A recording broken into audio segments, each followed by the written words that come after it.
আসসালামু আলাইকুম। বাংলা সংবাদে সবাইকে স্বাগত জানাচ্ছি। আমি চিন্তিয়া হক। শুরুতেই সংবাদ শিরোনাম। যারা নির্বাচন করবেন তারা কেন উপদেষ্টা হলেন, প্রশ্ন রাশেদ খানের। জনগণ প্রত্যাশা করে ফেব্রুয়ারির মধ্যেই নির্বাচন হবে, বলছেন দুদু। ভারত আওয়ামী লীগ ও জামায়াত দেশের মূল শত্রু, বলছে মুক্তিযোদ্ধা দল। নির্বাচিত সরকার ছাড়া বাংলাদেশের স্বাধীনতা সার্বভৌমত্ব টিকে থাকবে না। পুলিশের সামনে কেউ অস্ত্র বের করলে বুকে পিঠে মাথায় গুলি করার নির্দেশ। এবং সর্বশেষ জানাবো, পাকিস্তানে ফাঁকা গুলি ছুড়ে স্বাধীনতা দিবস উদযাপন, নিহত ৩। শুনছিলেন সংবাদ শিরোনাম, এবারে বিস্তারিত। যারা নির্বাচন করবেন তারা কেন উপদেষ্টা হলেন, প্রশ্ন রাশেদ খানের। উপদেষ্টা আসিফ মাহমুদ সজীব ভুঁইয়া বলেছেন, যারাই নির্বাচন করবেন বা রাজনীতি করার ইচ্ছা আছে তাদের কারোরই নির্বাচনকালীন সরকারে থাকা উচিত নয়। এটা যে কেবল আমি বা মাহফুজ আলম এইরকম না, আরো অনেকেই আছেন যাদের রাজনৈতিক পদ পদবিও ছিল। আমার মনে হয় যে তাদের কারোরই নির্বাচনকালীন সরকারে থাকা উচিত নয়। তার কথাকে কেন্দ্র করে গণ অধিকার পরিষদের সাধারণ সম্পাদক মোহাম্মদ রাশেদ খান বলেছেন, যারা নির্বাচন করবে তারা কেন উপদেষ্টা হলেন। রাশেদ খান লেখেন, আমার আসলে বোধগম্য হচ্ছে না। বলা হচ্ছে যে উপদেষ্টারা রাজনীতি ও নির্বাচন করবে, তাদের নির্বাচনকালীন সরকারে থাকা উচিত না। আমার প্রশ্ন হলো, যে ব্যক্তিরা রাজনীতি বা নির্বাচন করবে তারা কেন অন্তর্বর্তীকালীন সরকারের উপদেষ্টা হলো। তখন বলা হয়েছিল যারা উপদেষ্টা হবে তারা রাজনীতি নির্বাচন করতে পারবে না। এখন আবারও নির্বাচনকালীন সরকারের কথা বলা হচ্ছে।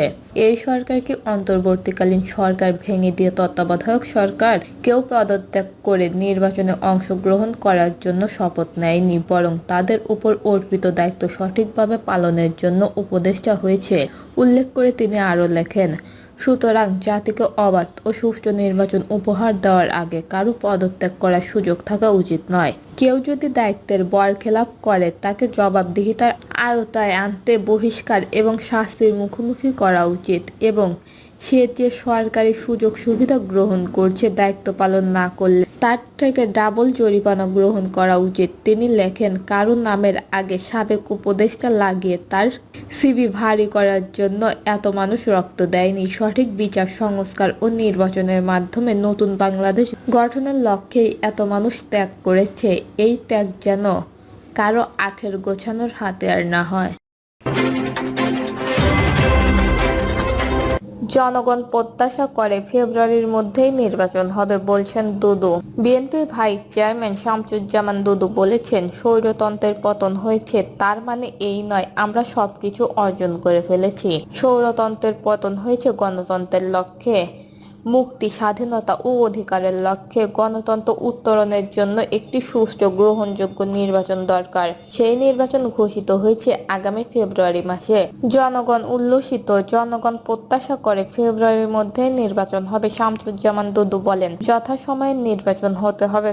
ফ্যাসিবাদ নতুন করে মাথা তোলার চেষ্টা করছে। আপনারা লক্ষ্য করবেন দেশের ভেতরে এবং বাইরে দোসররা যেভাবে বিভিন্ন মিডিয়ায় কথা বলছেন, চলাফেরা করছেন, ইঙ্গিত দিচ্ছেন, সেটা গণতন্ত্রের জন্য অশুভ। তিনি বলেন, ডক্টর মোহাম্মদ ইউনূস বলেছেন একটি ঐতিহাসিক নির্বাচন ফেব্রুয়ারি মাসেই করতে চান। এজন্য আমরা সবাই ডিসেম্বর থেকে ফেব্রুয়ারিতে নির্বাচনের কথা মেনে নিয়েছি। তবে সতর্ক থাকতে হবে, এই ফেব্রুয়ারি মার্চ যেন কোনোভাবে ক্রস না করে। বিএনপির এই নেতা বলেন, গত 3টা নির্বাচনে শেখ হাসিনা গণতন্ত্রকে কবরস্থ করেছে। শুধু গণতন্ত্র কবরস্থই করেনি, এই গণহত্যা হত্যা করেছে, আমাদের সম্পদ লুট করে বিদেশে পাচার করেছে। গণহত্যার বিচার ও টাকা ফেরত আনা চলমান প্রক্রিয়া। এই প্রক্রিয়ার মাধ্যমে নির্বাচন হতে হবে, নির্বাচিত সরকার প্রতিষ্ঠা করতে হবে। দুদু বলেন, গণতন্ত্র ও নির্বাচন নিয়ে যদি কেউ টালবাহানা করে তাহলে বুঝতে হবে তারা স্বৈরতন্ত্র ও ফ্যাসিস্টবাদদের ফিরিয়ে আনতে চাচ্ছে। এজন্যই আমাদের সাবধান থাকতে হবে। ভারত আওয়ামী লীগ ও জামায়াত দেশের মূল শত্রু, বলছে মুক্তিযোদ্ধা দল। জাতীয়তাবাদী মুক্তিযোদ্ধা দলের সভাপতি ইশতিয়াক আজিজ উলফাত বলেছেন, এই দেশের মূল শত্রু তিনটি পক্ষ। প্রথমটি হলো ভারত, তারপর আওয়ামী লীগ এবং জামায়াতে ইসলামী। তারা সুযোগ পেলে যে কারোর কাঁধে ভর করে। তাদের থেকে আমাদের সবাইকে সতর্ক থাকতে হবে। জাতীয়তাবাদী মুক্তিযোদ্ধা দলের এই নেতা বলেন, এই জামায়াতে ইসলামী দেশের বিরুদ্ধে যুদ্ধ করেছে। যে জামায়াত স্বাধীন দেশ চায়নি, দেশের বিরুদ্ধে যুদ্ধ করেছে, মা বোনদের পাকিস্তানি বাহিনীর হাতে তুলে দিয়েছে, তাদের এখন কত বড় গলা, তাদের কথা আপনারা ভুলবেন না। তিনি বলেন, টাকার বিনিময়ে দেশের প্রায় অর্ধশত জেলায় মুক্তিযোদ্ধা সংসদের কমিটি দেওয়া হয়েছে। এইসব কমিটিতে স্থান পেয়েছে আওয়ামী লীগের ফ্যাসিস্ট সদস্য ও ভুয়া মুক্তিযোদ্ধারা। সংবাদ সম্মেলনে মুক্তিযোদ্ধা দলের পক্ষ থেকে মুক্তিযোদ্ধা সংসদের নিবন্ধন, প্রথম কমিটি ও বর্তমান অ্যাডহক কমিটি গঠনে অনিয়ম এবং মুক্তিযোদ্ধা সংসদের অর্থ আত্মসাৎ ও জেলা কমিটিতে ফ্যাসিস্ট আওয়ামী লীগের সদস্যরা অন্তর্ভুক্তি সহ 6টি অনিয়ম উল্লেখ করা হয়। এইসব অনিয়মের পেছনে মুক্তিযোদ্ধা সংসদের বর্তমান যুগ্ম আহ্বায়ক সৈয়দ মুনিবুর রহমান ও সদস্য সচিব সাদেক আহমেদ খান জড়িত বলে অভিযোগ তোলেন ইশতিয়াক উলফাত। নির্বাচিত সরকার ছাড়া বাংলাদেশের স্বাধীনতা সার্বভৌমত্ব টিকে থাকবে না। বিএনপির জাতীয় নির্বাহী কমিটির ভাইস চেয়ারম্যান বরকতুল্লাহ বুলু বলেছেন, নির্বাচিত সরকার ছাড়া বাংলাদেশের স্বাধীনতা ও সার্বভৌমত্ব টিকে থাকবে না।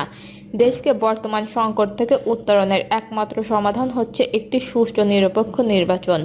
বরকতুল্লাহ বুলু বলেন, রাষ্ট্রের প্রয়োজনে, সমাজের প্রয়োজনে সংস্কার চলে, কিন্তু সংস্কার কখনো নির্বাচন বিলম্ব করার অজুহাত হতে পারে না। সেনাবাহিনী ডিসেম্বরের মধ্যে একটি সুষ্ঠু নির্বাচনের কথা বলেছে। তাদের ভূমিকা দেশের স্বাধীনতা রক্ষায় গুরুত্বপূর্ণ। তিনি সেনাবাহিনী সম্পর্কে কটূক্তিকারীদের উদ্দেশ্যে বলেন, যারা সেনাবাহিনীর অস্তিত্ব নিয়ে প্রশ্ন তোলে তারা বাংলাদেশের বন্ধু নয়, তারা অন্য দেশের এজেন্ডা হিসেবে কাজ করছে এবং বাংলাদেশের স্বাধীনতা ও সার্বভৌমত্ব ধ্বংস করতে চায়। পুলিশের সামনে কেউ অস্ত্র বের করলে বুকে, পিঠে, মাথায় গুলি করার নির্দেশ। পুলিশের সামনে কেউ অস্ত্র বের করলে আত্মরক্ষার্থে পুলিশ সদস্যদের গুলি করার নির্দেশ দিয়েছে Chittagong metropolitan police commissioner Hasib Aziz. মঙ্গলবার রাতে এক ওয়্যারলেস বার্তায় সিএমপির পুলিশ সদস্যদের এই নির্দেশনা দেন তিনি। বিষয়টি বৃহস্পতিবার সকালে নিশ্চিত করেন সিএমপির মিডিয়া অ্যান্ড পাবলিক রিলেশনস বিভাগের অতিরিক্ত উপকমিশনার মাহমুদা বেগম। এর আগে সোমবার নগরীর বন্দর থানাধীন ঈশান মিস্ত্রি হাট এলাকায় আওয়ামী লীগের মিছিলে ধাওয়া দিতে গিয়ে হামলার শিকার হন বন্দর থানার এসআই আবু সাইদ রানা। তাকে কুপিয়ে গুরুতর আহত করা হয়। এর পরিপ্রেক্ষিতে পুলিশ কমিশনার সিএমপির পুলিশ সদস্যদের এই নির্দেশ দেন। এছাড়াও গত বছরের 5 আগস্টের আগের প্রাধিকার অনুযায়ী থাকা অস্ত্র ও তাজা বুলেট দিয়ে ডিউটিতে বের হওয়ার নির্দেশ দেওয়া হয়। সিএমপির পুলিশ সদস্যদের উদ্দেশ্যে মঙ্গলবার দেওয়া এক ওয়্যারলেস বার্তায় সিএমপি কমিশনার হাসিব আজিজ বলেন, 2024 সালের 5 আগস্টের আগে যে অস্ত্রের প্রাধিকার ছিল, ওই অস্ত্রের গোলা বারুদের প্রাধিকার অনুযায়ী থানায় মোবাইল ফোন, পেট্রোল পার্টি ও ডিবির টিমগুলো সব র্যাঙ্কের পুলিশ অস্ত্র বহন করেন। সিএমপি কমিশনার বলেন, সোজা কথা, পুলিশের কোনো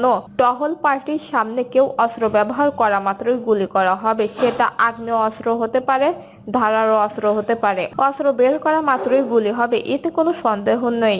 দণ্ডবিধি 96 থেকে 106 ধারা অনুযায়ী সব পুলিশ অফিসার আত্মরক্ষার অধিকার রাখেন। আক্রমণ হওয়ার আগে অস্ত্র বের করার মুহূর্তেই গুলি করবে, হয় মাথায়, নয়তো বুকে, নয়তো পিঠে করবে। সরাসরি গুলির সর্বোত্তম ব্যবহার নিশ্চিত করতে হবে। সোমবার রাতে বন্দর থানাধীন ঈশান মিস্ত্রি হাট এলাকায় এসআই আবু সাইদ রানা হামলার শিকার হয়ে গুরুতর আহত হয়।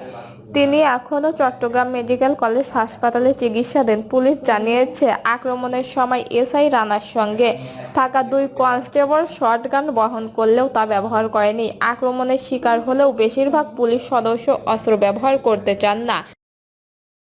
দর্শক, এই ছিল এখনকার সর্বশেষ নিউজটি ভালো লাগলে একটি লাইক দেন, কমেন্টে আপনার মতামত জানান এবং আমাদের পাশে থাকার জন্য বেল বাটনটা অন করে রাখুন। ধন্যবাদ।